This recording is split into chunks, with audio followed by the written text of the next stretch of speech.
नमस्कार प्यारे दोस्तों। आप सबका स्वागत है सूर्य क्लासेस के यूट्यूब चैनल पर। कुछ दिनों से अपना जो ये प्रोग्राम था करंट अफेयर्स वाला और स्टैटिक जीके वाला, जो रुक गया था कुछ प्रॉब्लम की वजह से, वॉइस की इश्यू आ रही थी। अब वो परमानेंटली सोल्व हो चुकी है, तो अब हमारा कंटिन्यू रहेगा ये। जैसे कि आप सबको पता है कि हम एक दिन करंट अफेयर्स की क्लास पढ़ते हैं और एक दिन हम स्टैटिक जीके को कवर करते हैं। तो वही सिनेरियो चलता रहेगा और उसको कंटिन्यू कवर करेंगे। उसी के साथ आज हमने एक पहल और शुरू की है। उसमें हम आगामी राजस्थान में जितनी वैकेंसियां हैं उनको देखते हुए राजस्थान करंट अफेयर राजस्थान के जितने भी क्वेश्चन हैं इंपॉर्टेंट, उन सब क्वेश्चनों को हम सोल्व करेंगे। यानी Rajasthan history, geography and art and culture को रिलेटेड यहाँ पर हम प्रश्नोत्तरी शुरू करेंगे।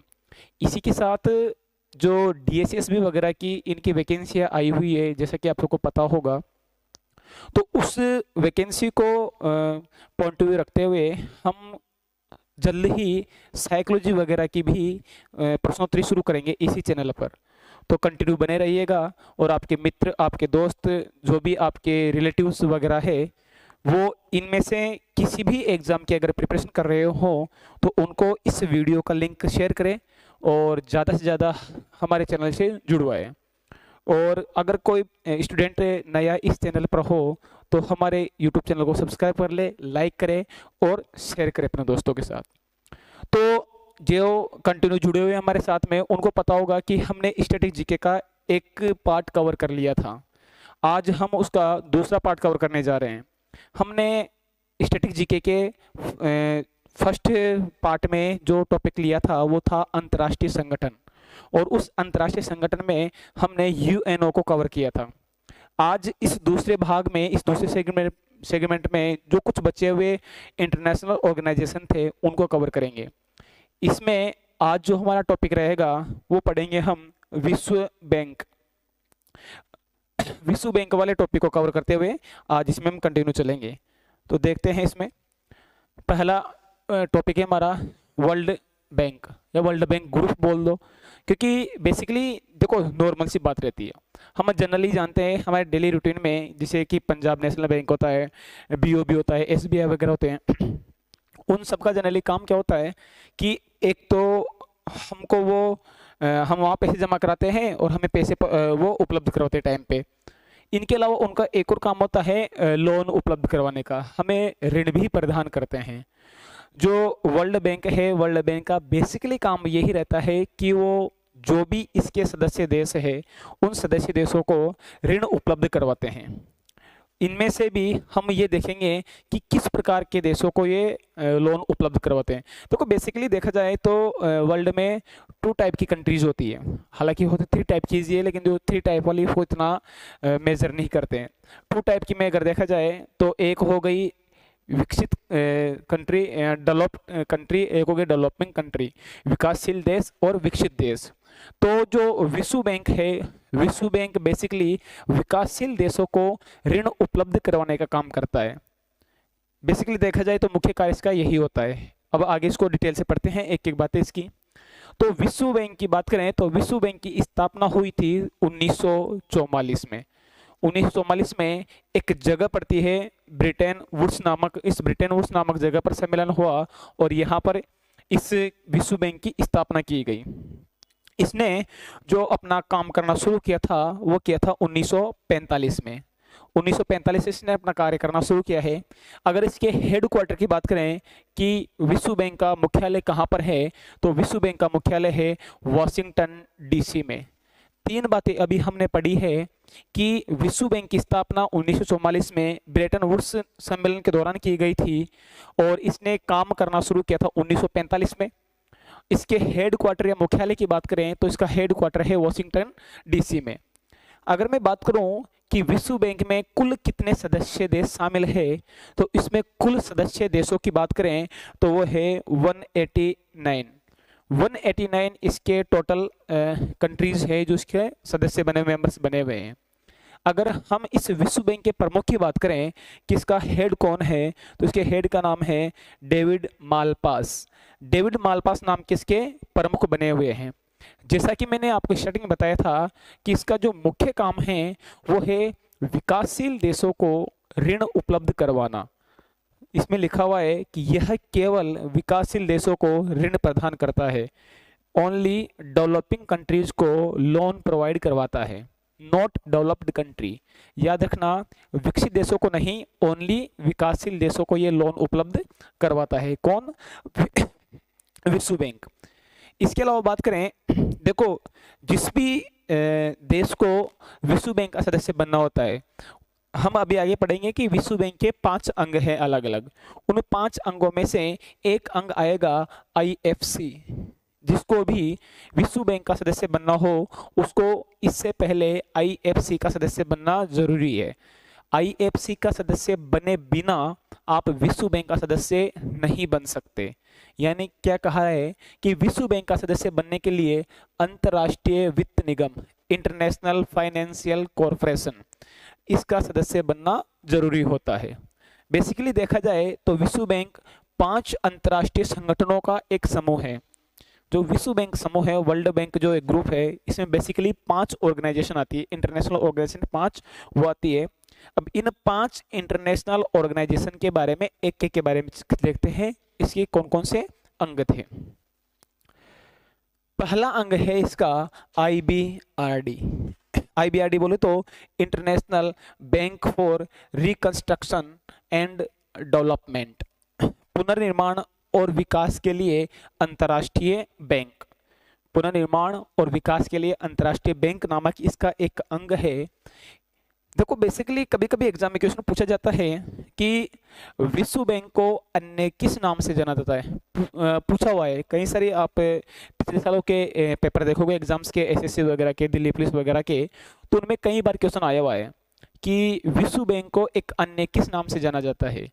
जब भी ये क्वेश्चन आए तो याद रखना, विश्व बैंक को एक अन्य नाम से जाना जाता है जिसका नाम है IBRD, international bank for reconstruction and development. इसकी भी स्थापना उसी समय हुई थी जब विश्व बैंक की स्थापना हुई थी, यानी कि 1944 में। इसमें भी उतने ही सदस्य हैं जितने विश्व बैंक में हैं, यानी कि 189। हमने पहला अंग कौन सा देखा? आईबीआरडी। आईबीआरडी की स्थापना कब हुई थी? आईबीआरडी की स्थापना हुई थी 1944 में। सदस्य कितने इसके? 189। एक बात क्या याद रखनी है कि इसी का, या ये बोल दें कि आईबीआरडी विश्व बैंक का दूसरा नाम है। विश्व बैंक का अन्य नाम के नाम से अगर पूछा जाए तो क्या बोलेंगे हम? आईबीआरडी, विश्व बैंक का अन्य नाम।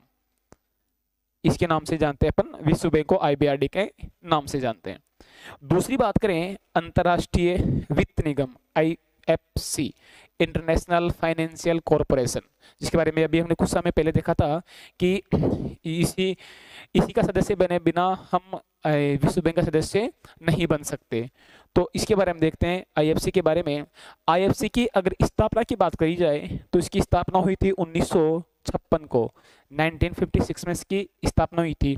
विश्व बैंक की देखी जाए 1944 में, आईबीआरडी की देखी जाए 1944 में, लेकिन आईएफसी की देखी जाए तो आईएफसी की स्थापना हुई थी 1956 में। इसके भी टोटल मेंबर्स देखें तो इसके टोटल मेंबर्स है 189। विश्व बैंक के टोटल मेंबर्स 189, आईबीआरडी के टोटल मेंबर्स 189 एंड आईएफसी के टोटल मेंबर्स 189।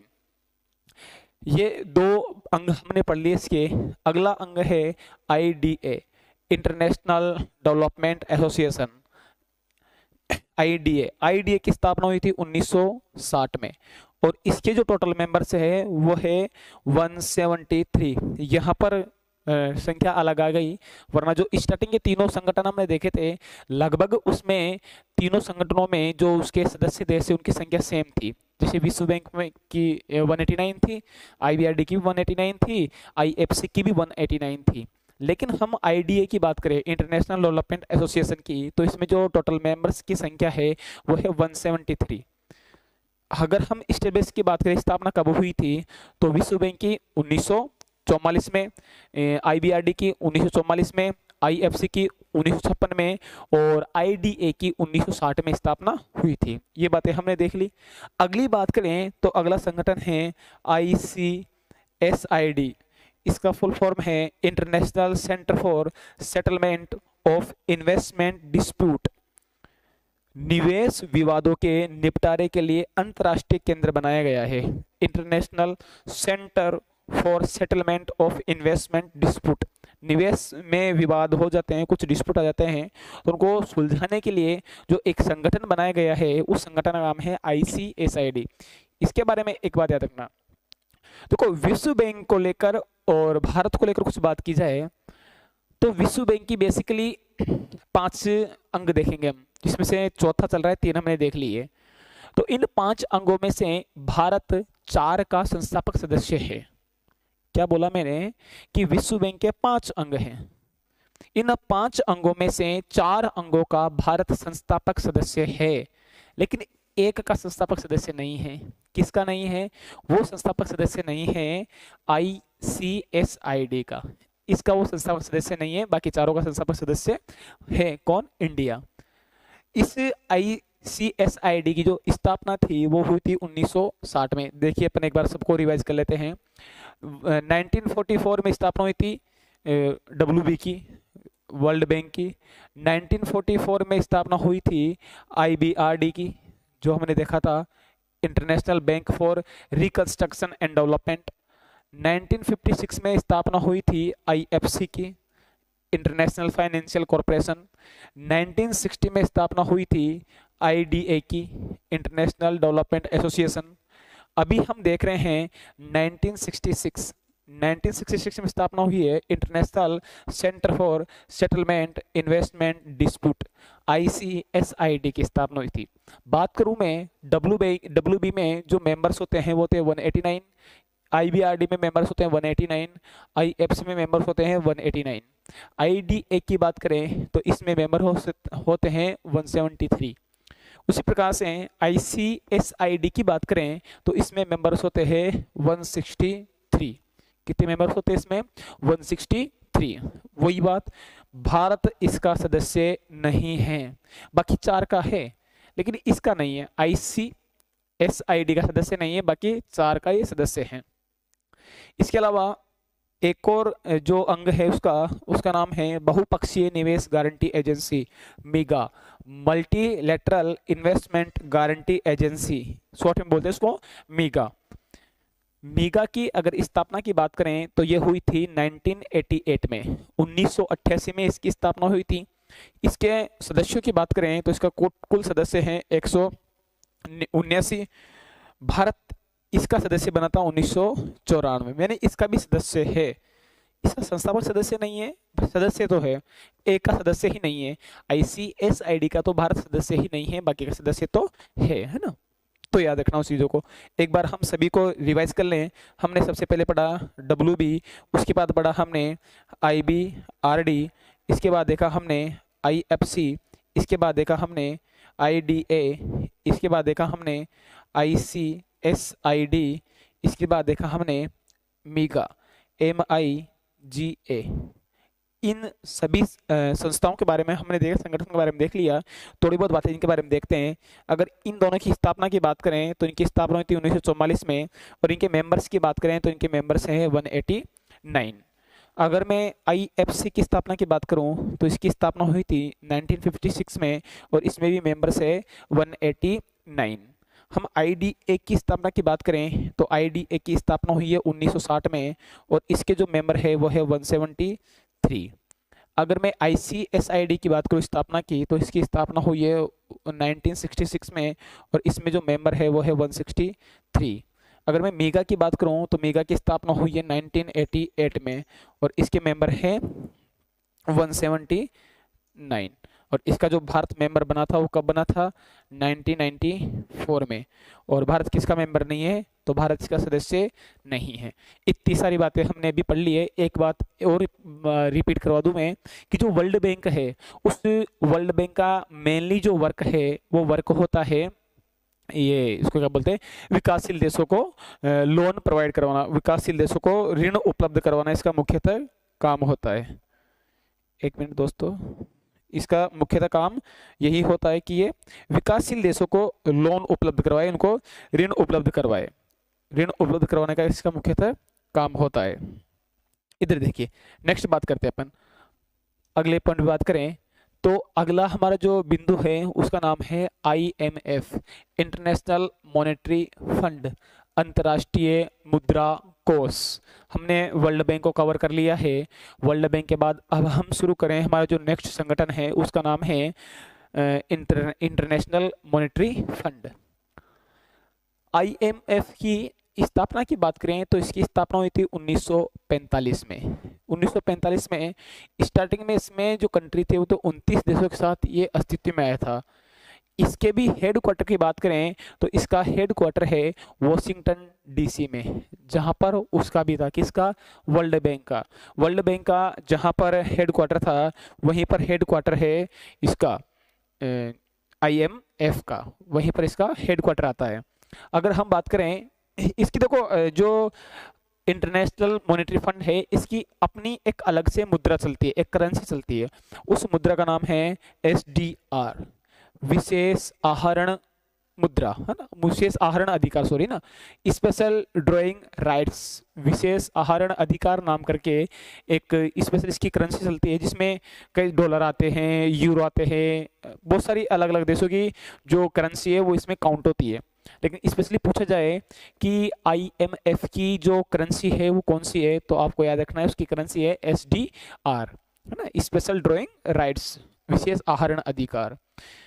इंपॉर्टेंट बात दोनों में, देखो IMF का भी यही काम है कि वो भी ऋण उपलब्ध करवाता है और वर्ल्ड बैंक का भी यही काम है कि वो ऋण उपलब्ध करवाता है। डिफरेंस कहाँ है, हमने अभी देखा था कि जो वर्ल्ड बैंक है वो वर्ल्ड बैंक केवल विकासशील देशों को ऋण उपलब्ध करवा रहा था, लेकिन जो IMF है ये सभी को ऋण उपलब्ध करवाता है, ये सभी को ऋण उपलब्ध करवाता है ना, यह सभी को ऋण उपलब्ध करवाता है, चाहे से वो विकासशील हो चाहे से वो विकसित देश हो। एक पॉइंट और, IMF का सदस्य बनने के बाद ही आप IBRD का सदस्यता मिलती है, सदस्य बन सकते हो। IBRD हमने पहले देखा था कि वर्ल्ड बैंक को या विश्व बैंक को अन्य किस नाम से जानते हैं, तो वो था IBRD, international bank for reconstruction and development, उसके नाम से जानते हैं इसको। तो आपको, अगर आपको IBRD का सदस्य बनना है तो IBRD का सदस्य बनने से पहले आपको IMF का सदस्य बनना पड़ेगा।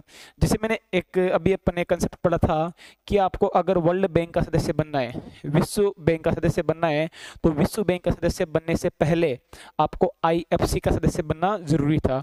उसी प्रकार से आपको उसका IBRD का सदस्य बनने से पहले IMF का सदस्य बनना जरूरी है। ये बात हमने देखी इसके बारे में। अगली बात करें तो इसके प्रमुख की बात है, इसका प्रमुख है क्रिस्टालिना जॉर्जीवा।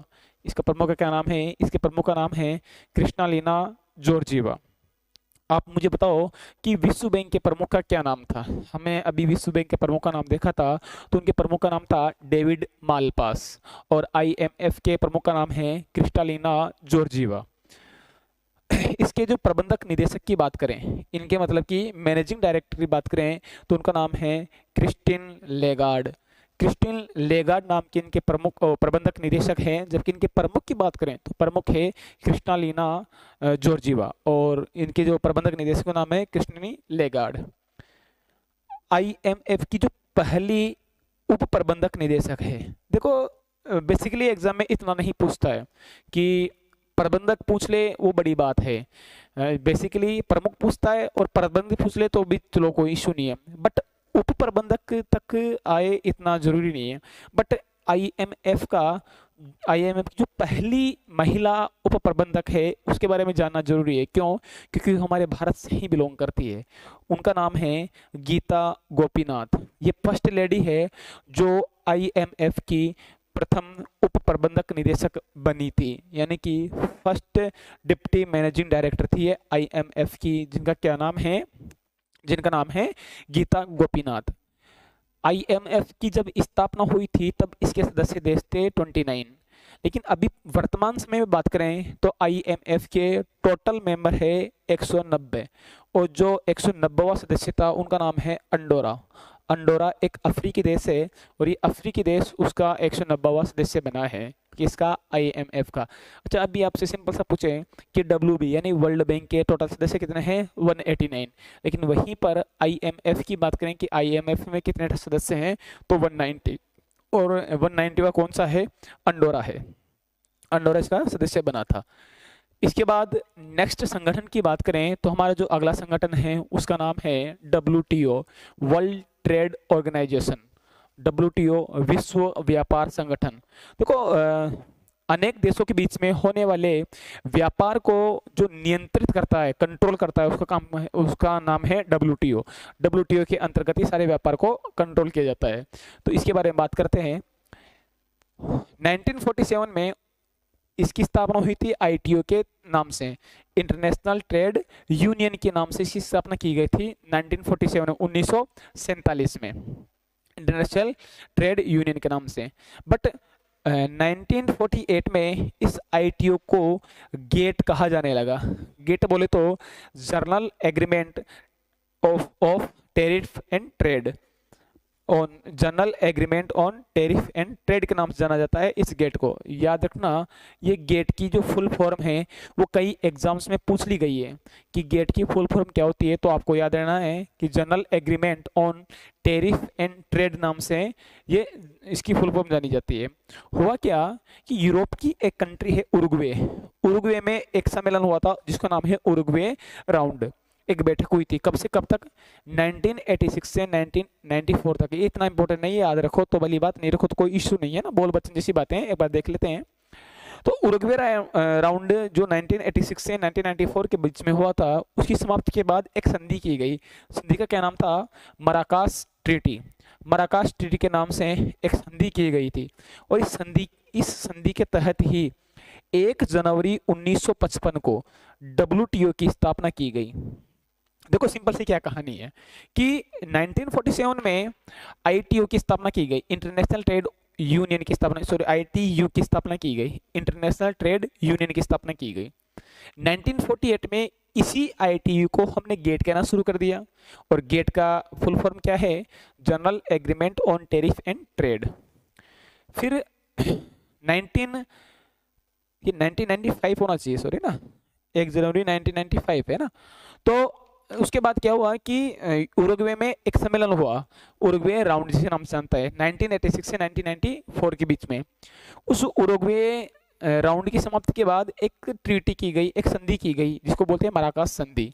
उस मराकास संधि के तहत या उसके माध्यम से 1 जनवरी 1995 को ना, ये 1955 नहीं है, ये 1995 है ना, इसको याद रखना, तो करेक्शन करा देंगे ना। इस दिन 1 जनवरी 1995 को WTO की स्थापना हुई थी, वर्ल्ड ट्रेड ऑर्गेनाइजेशन की स्थापना हुई थी। ठीक है, नेक्स्ट खबर देखें इसी के बारे में। तो इसका जो हेड क्वार्टर है वो है जेनेवा में। अच्छा, हमने जेनेवा में इसके अलावा और किसका हेड क्वार्टर देखा है, कोई बता सकता है? जेनेवा में और किसका हेड क्वार्टर देखा था, किसी का तो देखा ही होगा, सोचो देखें। तो जेनेवा में इसका हेड क्वार्टर है। इसके प्रमुख की बात करें तो इनके प्रमुख का नाम है नोगोंजी ओकोंजो इवाल। नोगोंजी इकोंजो इवाल नाम के इनके प्रमुख है। बेसिकली ये बिलोंग करते हैं अफ्रीका से। अफ्रीका के कौन से देश से बिलोंग करते हैं, तो अफ्रीका में एक देश पड़ता है नाइजीरिया, ये बिलोंग करते हैं नाइजीरिया से। फर्स्ट लेडी है ये ना, नोगोंजी ओकोंजो इवाल, है ना, लेडी से भाई साहब, आदि मत समझना इसको ना, नोगोंजी ओकोंजो इवाल। इस IMF की बात करें तो IMF में जो टोटल सदस्य हैं वो है 164, 164 इसके टोटल मेंबर्स हैं। और जो 164 जो इसमें मेंबर्स बना था वो था अफगानिस्तान। जिस प्रकार से हमने देखा था कि IMF में अभी वर्तमान समय में टोटल 190 सदस्य हैं, और 190वां जो सदस्य बना था वो था अंडोरा।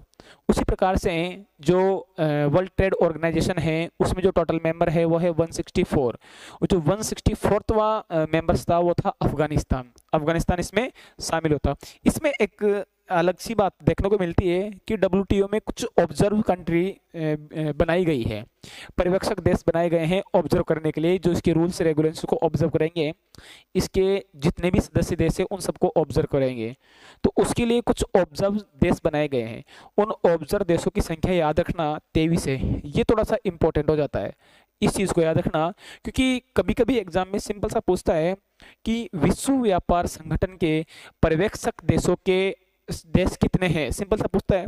और हमें नॉर्मल बात याद रखती है कि WTA के सदस्य कितने हैं, 164, और पहला ऑप्शन ही 164 आता है और हम उसको टिक करके आ जाते हैं और हमारा क्वेश्चन गलत हो जाता है। तो याद रखना पूछ क्या रहा है, अगर सदस्य देश पूछ रहा है तब करना आप 164, अगर वो पर्यवेक्षक देश पूछ रहा है तब आपको करना है 23। दोनों चीज़ों में अंतर रखना ना, ध्यान रखना कि पर्यवेक्षक देश अलग होते हैं और ये सदस्य चीज़ अलग होती है। नेक्स्ट बात करें तो अगला जो संगठन है उसका नाम है यूरोपियन यूनियन या यूरोपीय यूनियन, EU बोलते हैं शॉर्ट में यूरोपीय यूनियन को। यूरोपीय जो कंट्री है उन यूरोपीय कंट्रीज के डेवलपमेंट के लिए उन्होंने एक संगठन बना रखा है, उसको बोलते हैं अपन यूरोपीय यूनियन। अगर बेसिकली बात करें हम यूरोपीय यूनियन की, तो यूरोपीय यूनियन की स्थापना हुई थी 1 जनवरी 1958 को। कब हुई थी इसकी स्थापना, 1 जनवरी 1958 को। कौन सी संधि के माध्यम से, तो ये हुई थी रोम की संधि के माध्यम से इसकी स्थापना की गई थी। जिस प्रकार से अभी हमने देखा था कि जो WTO की स्थापना है, WTO की स्थापना कौन सी संधि के माध्यम से हुई थी, मराकास संधि के माध्यम से WTO की स्थापना हुई थी। उसी प्रकार से जो यूरोपीय यूनियन है उसकी स्थापना रोम की संधि के माध्यम से हुई थी। अच्छा, इसके सदस्य देश कितने हैं, इसके सदस्य देश हैं 27 यूरोपीय कंट्रीज है ना, जो यूरोप में जितने कंट्रीज आते हैं बेसिकली उन्होंने ये मिलकर एक संगठन बना रखा है, जिसको बोलते हैं यूरोपीय यूनियन है ना, जिसकी स्थापना होती है 1 जनवरी 1958 को। अच्छा, इसके हेडक्वार्टर की बात करें तो इसका हेडक्वार्टर है ब्रुसेल्स, बेल्जियम में। बेल्जियम का एक शहर है ब्रुसेल्स, उस ब्रुसेल्स में इसका हेडक्वार्टर है यूरोपीय यूनियन का।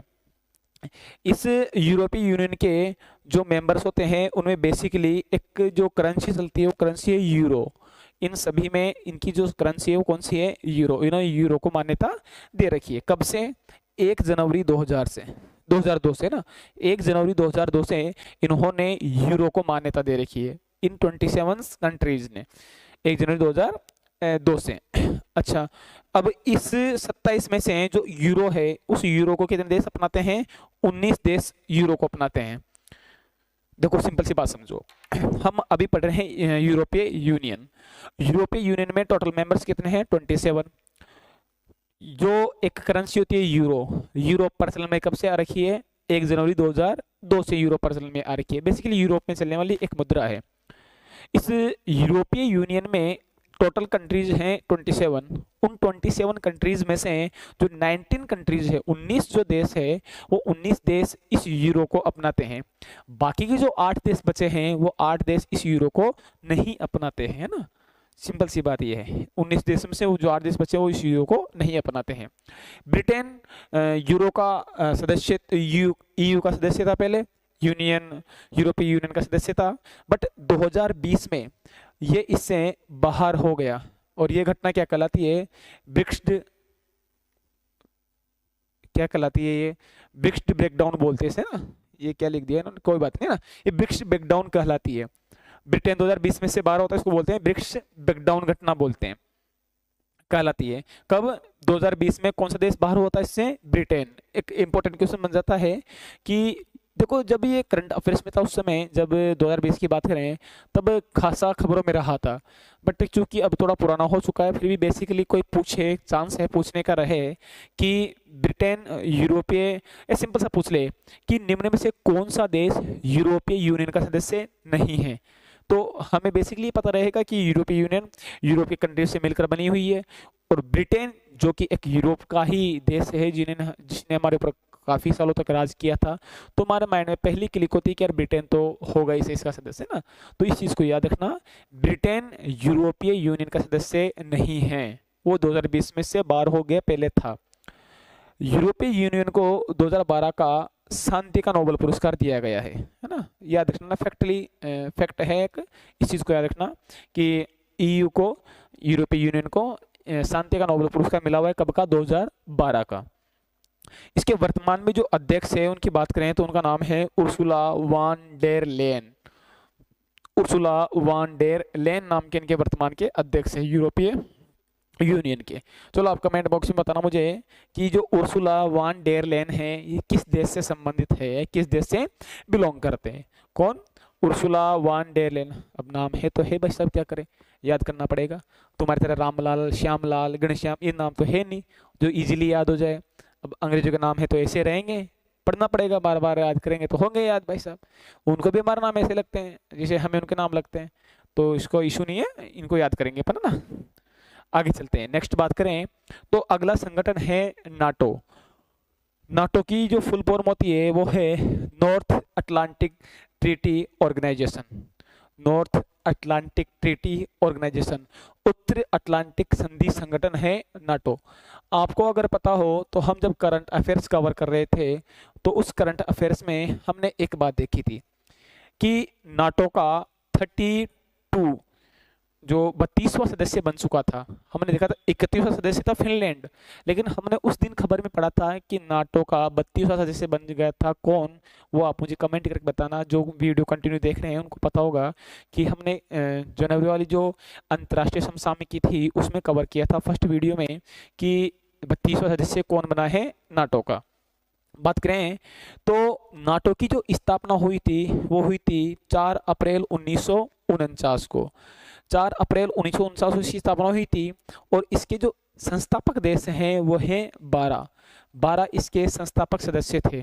स्थापना कब हुई थी? 4 अप्रैल 1949 को। 4 अप्रैल 1949 को इसकी स्थापना हुई थी। इनके अध्यक्ष की बात करें वर्तमान में तो इनके अध्यक्ष थे mister jeans Stoltenberg. Mister jeans Stoltenberg इनके अध्यक्ष हैं।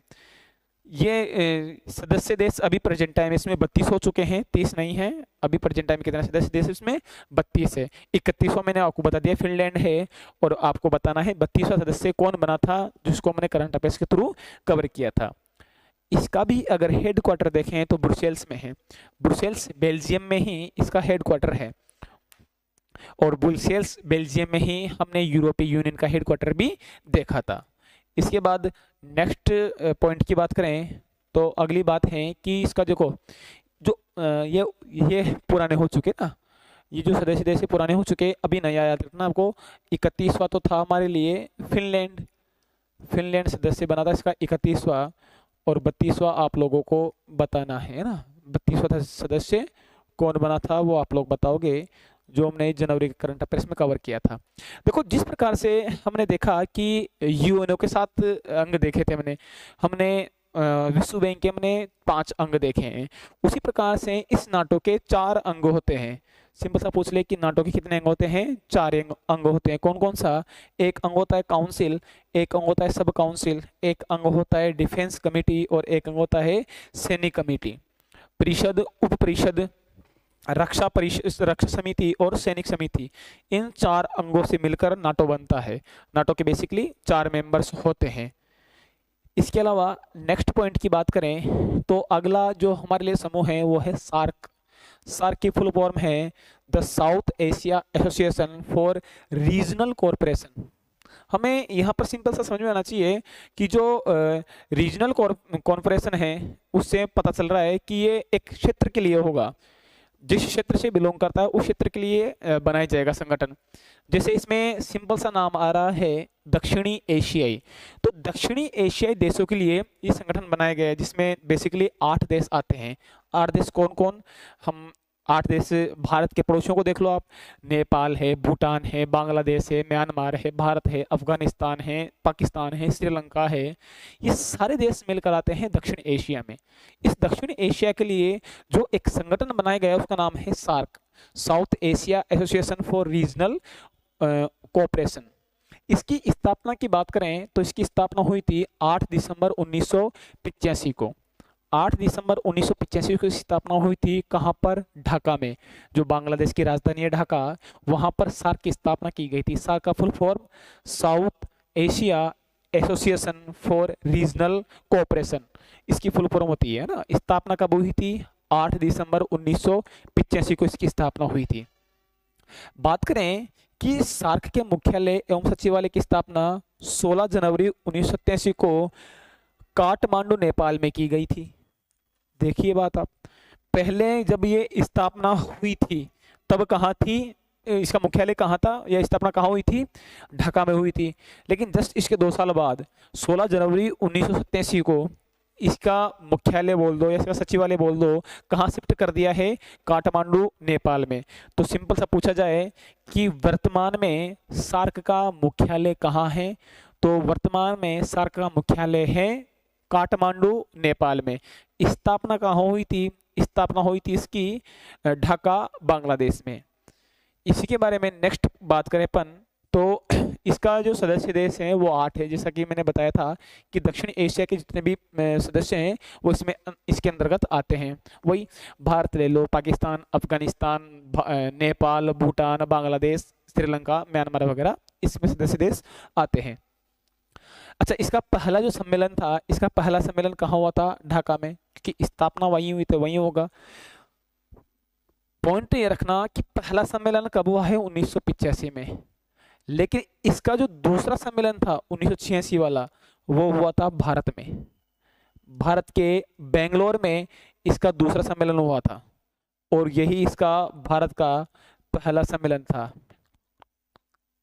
बेंगलोर या बेंगलुरु है ना, बेंगलुरु में इसका दूसरा सम्मेलन हुआ था सार्क का। और कब हुआ था? 1986 में। पहला 1985 में जब स्थापना हुई तभी ढाका में हो गया था, और दूसरा सम्मेलन 86 में भारत में होता बेंगलुरु में। जिस प्रकार से हमने देखे थे कि WTO के कुछ पर्यवेक्षक देश थे, उसी प्रकार से उसके पर्यवेक्षक देश थे 23। उसी प्रकार से इस सार्क के भी कुछ ऑब्जर्वर कंट्रीज हैं, कुछ पर्यवेक्षक देश बने हुए हैं। वो कितने हैं? वो 9 हैं। 9 इसके जो पर्यवेक्षक देश हैं वो बने हुए हैं।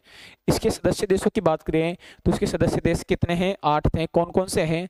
एक मालदीव, ये मालदीप नहीं है ना, मालदीव है, जिसके साथ अभी हमारे कुछ संबंध अच्छे नहीं है।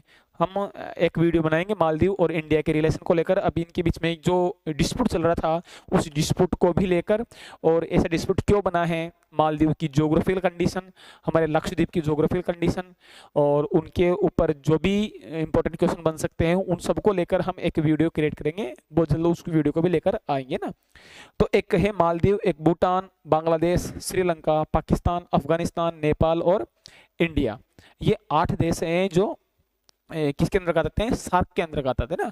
सार्क के ये 8 सदस्य हैं। सार्क के वर्तमान महासचिव की बात करें तो उनका नाम है एसाला रुवान वीराकुन।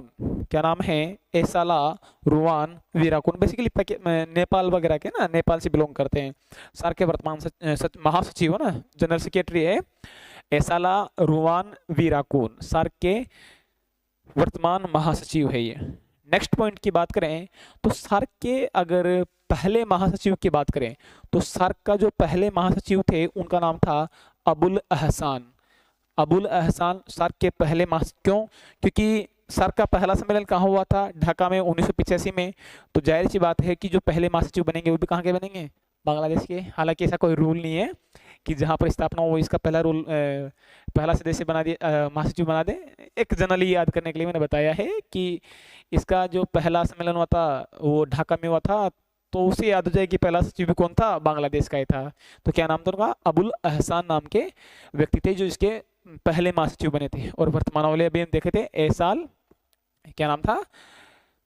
एसाल रुवान वीराकुन नाम के इसके, जो नेपाल से बिलोंग करते हैं, वो अभी वर्तमान के महासचिव है। हमने देखा कि सार्क के पहले महासचिव अबुल अहसान थे। पहले भारतीय महासचिव कौन थे? तो पहले भारतीय महासचिव की बात करें तो वो है सीलकांत शर्मा। कब से कब तक थे? 2008 से 2011 तक सीलकांत शर्मा नाम के पहले भारतीय थे जो इसके पहले महासचिव बने थे। किसके? सार्क के। सार्क क्या है?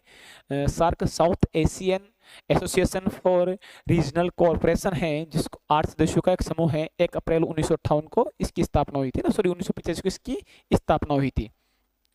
सार्क की कुछ उपलब्धियां हैं, इन उपलब्धियों के बारे में देखते हैं क्या क्या इसकी अचीवमेंट रहे हैं सार्क के।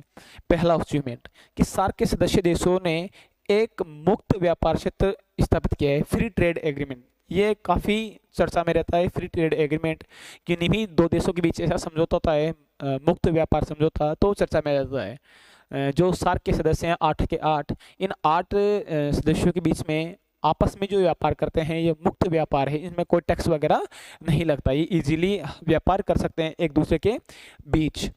नेक्स्ट अचीवमेंट की बात करें, एक चीज़ लिखी हुई है यहाँ पर, साप्टा। देखिए साप्टा क्या है? South Asia preferential trading agreement, south Asia preferential trading agreement होता क्या है? देखो 1995 में सार्क के सदस्य देशों के मध्य व्यापार को प्रोत्साहित करने के लिए ये एक समझौता किया गया था जिसे बोलते हैं साप्टा। कब किया गया है? 1995 में। उद्देश्य क्या था? इसका उद्देश्य था कि सार्क के जो 8 मेंबर्स हैं, जो 8 कंट्री मेंबर्स हैं, उनके बीच में फ्री ट्रेड एग्रीमेंट को प्रोत्साहित किया जाएगा, उस फ्री ट्रेड एग्रीमेंट को प्रोत्साहन दिया जाएगा। उसको साप्टा के नाम से जानते हैं। कब हुआ था? 1995 में हुआ था, है ना। इसके अलावा एक सार्क विश्वविद्यालय बना हुआ है, एक सार्क यूनिवर्सिटी बनी हुई है भारत में, एक सार्क विश्वविद्यालय, तथा पाकिस्तान में फूड बैंक एवं एक ऊर्जा भंडार की स्थापना भी की गई है। देखो अच्छा क्वेश्चन है, आपके लिए भी क्वेश्चन है कि हमें पता है कि सार्क यूनिवर्सिटी कहाँ पर है? इंडिया में है। इंडिया के किस शहर में सार्क यूनिवर्सिटी की स्थापना की गई है? आप कमेंट करके बताना। और इसी का एक विभाग है, एक डिपार्टमेंट है, फूड बैंक एवं एक ऊर्जा भंडार, है ना, की स्थापना कहाँ की गई? पाकिस्तान में की गई। जबकि सार्क यूनिवर्सिटी कहाँ बनाई गई है? इंडिया में सार्क यूनिवर्सिटी बनाई गई है। Food bank and an energy store है वहां पर पाकिस्तान में ना। नेक्स्ट बात करें अपन, तो नेक्स्ट पॉइंट है आसियान। नेक्स्ट बिंदु है हमारा आसियान। तो चलो आसियान को अपन कल ही कवर करेंगे। आज के लिए इतना ही। हमने इस जो सेशन था, इस प्रोग्राम में जो कवर किया था वो विश्व बैंक कवर किया। विश्व बैंक के साथ साथ हमने इसमें कवर किया IMF कवर किया। उसके अलावा हमने कवर किया इसमें यूरोपीय यूनियन। उसके बाद देखा था हमने इसमें यूरोपीय यूनियन के बाद सार्क देखा था। सार्क से पहले एक और चीज़ देखी थी ना, कौन सा रह गया? सार्क से पहले एक चीज़ कौन सी थी? नाटो। हाँ, नाटो कवर किया था और फिर सार्क देखा था। ये कुछ संगठन थे जो हमने इसमें इस प्रोग्राम के तहत कवर किए हैं। कुछ और इंटरनेशनल ऑर्गेनाइजेशन रह गए हैं, उनको हम एक और वीडियो लाएंगे और उसमें कवर करेंगे।